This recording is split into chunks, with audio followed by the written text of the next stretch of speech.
There's this word, and I wanted to actually thought about this before our as I was shaving. I thought about this.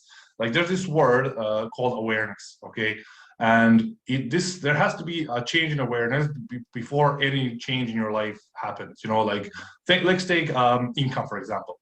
So there's like people who earn, let's say like in Ireland, I think like a lot of people earn, let's say 50,000 a year. That would be like some sort of a average wage. And that's what most people would consider okay, or it's just an average wage, it's good. So what's the difference between those people and people who earn 50 grand a week? These people who earn 50 grand a week are not smarter, they're not better. They just have a different awareness. Yeah. And I like how Bob used to say that nothing is ever created or destroyed. He said like the internet has always been here. The way to fly airplanes has always been here. We were just not aware of how to do it like 300 years ago. And then the Wright brothers became aware of how to do it, and all of a sudden we're flying now. It's a normal thing. Now these days we have, we have internet, we have cryptocurrencies, we have like all these things that didn't exist like 100 years ago.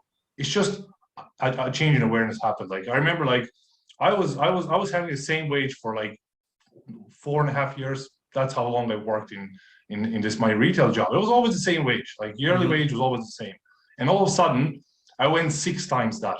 Like that's crazy, you know. And like it didn't happen. Like some people, Joe might say, "Oh, you're lucky," or "You're this, you're that," or you know someone, but it's never that. It's a change in awareness. But now, how do you expand this awareness?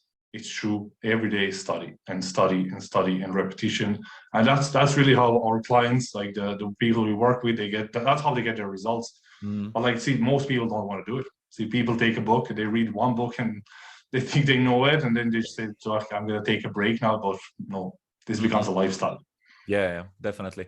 You can see it when you meet someone and on the type of interactions you have with people. Like I have a few friends that really do work on themselves, you know, and each time we meet, those are the topics that we discuss, you know, like those are the things that we get into because we find it interesting, because we invest time and energy into figuring stuff out, you know. And then I love it when somebody shares like hey man, I had a great insight about this, you know, and I was thinking about this, or I met someone who told me this. And those feel like you know, like small revelations where you're like, oh, I expanded my universe a little bit, you know. And absolutely, those are my favorite moments actually. And I usually struggled with books. I wasn't like the best reader, but then I discovered audiobooks, and that completely changed my life. You know, I'm more of a listener than a reader. And recently I started doing like listening them in higher speeds. So on YouTube you can up to speed, and some of them I can even listen on twice as fast. So if you could, like an average audiobook would take you like 10 hours, right? So if you could dial it down to 5, and if you listen to 1 hour per day, you can get through a book per week, right? And then when you do the math, that's like 50 books a year. And then the question becomes like, how many people do you know that read 50 books per year, right? Not a lot. Like we used to do it in school, right? Because it was mandatory, like you had to, right?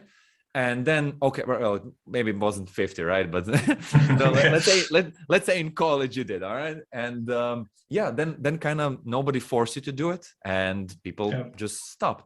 But why would you do it? As you said, if you don't do it, if you don't like will it into existence, it doesn't come. Hey, thanks for watching this video. If you want to see the full version, go to the Uncle Gold Podcast YouTube channel or watch the next clip.